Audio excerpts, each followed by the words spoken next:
Sais-tu que l'avantage d'une personne qui a une phobie, c'est qu'elle a déjà prouvé qu'elle apprend vite.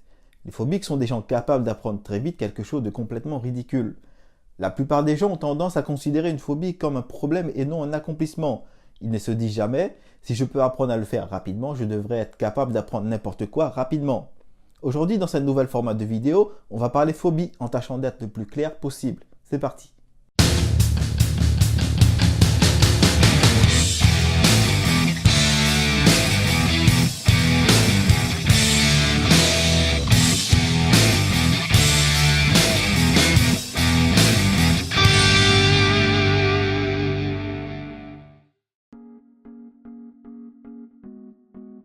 Le mot phobie vient du grec phobos, qui veut dire craindre, frayeur. C'est le terme utilisé pour expliquer une peur démesurée sur un objet ou une situation. La première référence écrite au problème phobique que nous avons est dans les travaux de l'ancien médecin grec Hippocrate. Hippocrate a écrit sur les nombreux maux et problèmes de ses patients.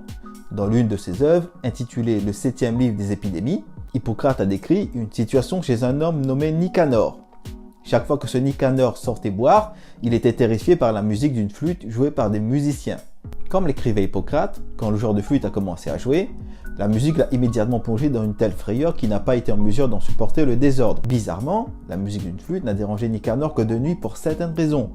À la lumière du jour, il allait bien. Mais Hippocrate n'a pas vraiment inventé le terme phobie. Ce mot n'a été utilisé que près de 500 ans plus tard, lorsqu'un médecin romain, Celsus, a utilisé le mot hydrophobe, littéralement peur de l'eau, pour décrire quelqu'un qui semblait avoir horreur de l'eau à cause de la rage. Mais où Celsus a-t-il obtenu le terme phobie? D'un dieu grec. Phobos était le fils d'Arès, le dieu grec de la guerre. L'histoire raconte que Phobos était un homme redoutable, et à tel point que les guerriers peignaient son image sur leur bouclier pour faire peur à leurs ennemis et les amener à s'enfuir effrayés. Ainsi, une réaction phobique ressemble à une personne terrifiée par quelque chose. Les phobies sont des surapprentissages du cerveau et touchent 25% des Français. Un individu qui souffre d'une phobie a, à un moment de sa vie, inconsciemment pris une décision sous l'effet du stress alors qu'il était assailli par une quantité excessive de stimuli. Un stimuli est une chose interne ou externe d'un corps humain, capable de créer des réactions chez une personne. Un simple exemple, pour les arachnophobes, une araignée sera un stimuli qui va provoquer une peur terrifiante. Cet individu a réussi à faire quelque chose que les êtres humains ont très souvent de la difficulté à faire. Il a appris en une seule tentative. À la suite de cette expérience, la personne a réagi et réagit exactement de la même façon chaque fois qu'il perçoit ce même ensemble de stimuli. La grande majorité des gens qui ont une phobie en ignorent la cause. Sachez aussi qu'une partie de vos phobies, si vous en avez plusieurs, ont été transmises. Une personne phobique entre dans une stratégie d'évitement concernant la situation ou l'objet lié à la phobie de la personne. Il faut noter que dans une phobie, ce n'est pas un objet ou la situation lui-même qui est problématique. C'est ce que vous associez à cette chose. Et puis une phobie se déclare à n'importe quel âge et il ne faut pas confondre une phobie avec la peur. Les symptômes d'une personne phobique peuvent être une augmentation du rythme cardiaque, des frissons, des bouffées de chaleur, des picotements sur la peau, des étourdissements, sudation inhabituelle, tremblements, douleurs musculaires, confusion, diarrhée. En 1960, les phobies sont divisées en 3 catégories. Il y a les phobies spécifiques, les phobies sociales et l'agoraphobie.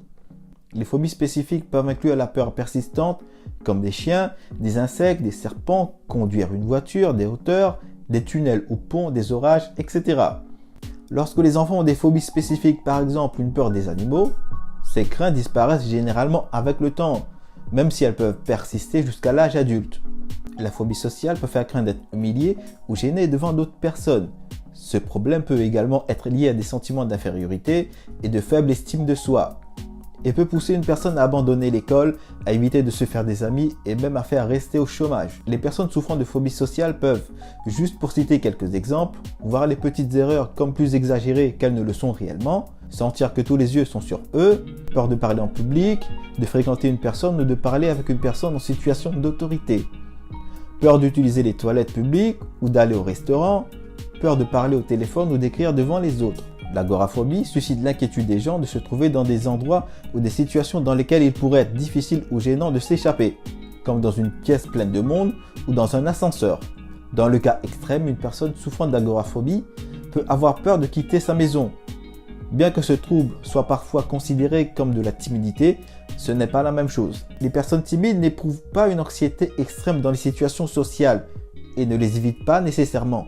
En revanche, les personnes atteintes de phobie sociale peuvent être à l'aise avec des personnes la plupart du temps, sauf dans des situations particulières. La phobie sociale est souvent accompagnée de dépression ou de toxicomanie.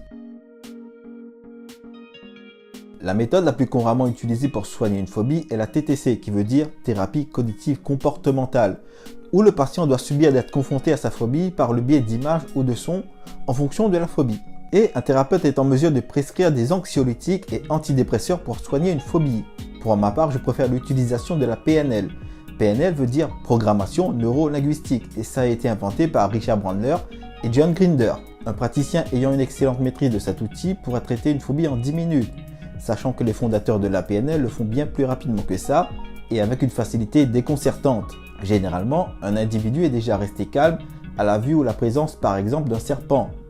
Par contre, maintenant, il ne sait plus comment exploiter ses ressources quand il voit un serpent.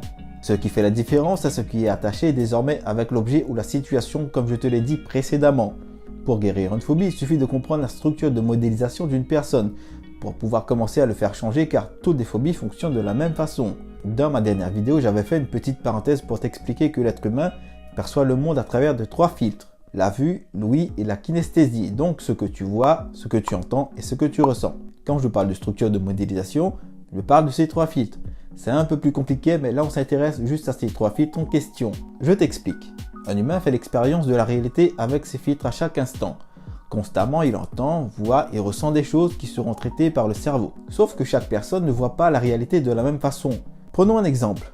Lors d'un accident, tu auras des personnes qui vont essayer d'expliquer leur expérience en fonction de ce qu'ils ont entendu. D'autres expliqueront leur expérience en fonction de ce qu'ils ont vu. Et d'autres sur ce qu'ils ont ressenti. Mais cette dernière catégorie est plus mince, tout simplement parce que quand tu vois un accident, ce sont plus les yeux et les oreilles qui seront utilisés. Et ça parce que dans notre cerveau, le traitement de la réalité est en plus sur un de ces 3 filtres. Certaines personnes ont plus tendance à se parler elles-mêmes.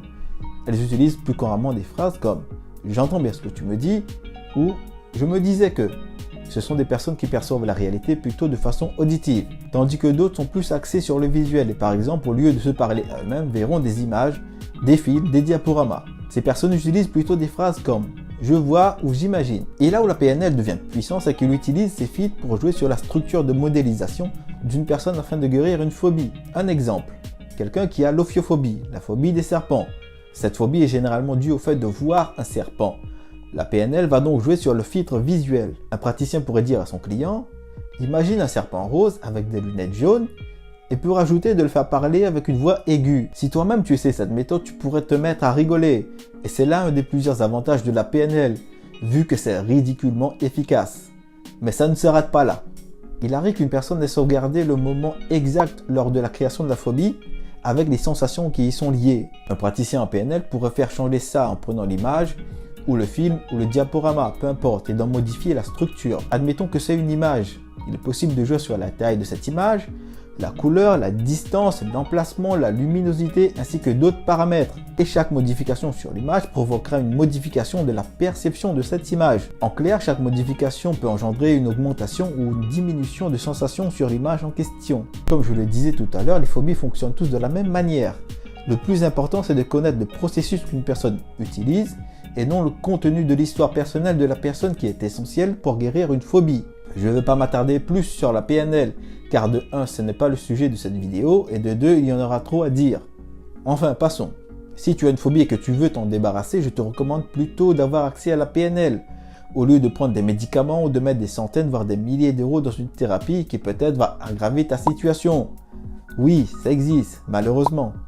Il serait beaucoup plus judicieux d'utiliser cette technique. Ta phobie, si tu en as, été créée par un ensemble de stimuli visuels, auditifs et kinesthésiques, et donc, par conséquent, peut être guérie grâce à ces mêmes stimuli. Voilà, cette vidéo est maintenant terminée, j'espère que tu as appris des choses durant ce court moment. Tu peux me retrouver sur Instagram, Facebook et ma chaîne YouTube. Si tu as aimé cette vidéo, mets un petit pouce bleu ou laisse un commentaire et tu peux aussi partager cette vidéo, ça me fera plaisir. Sur ce, je te dis bye bye et rendez-vous dans ma prochaine vidéo.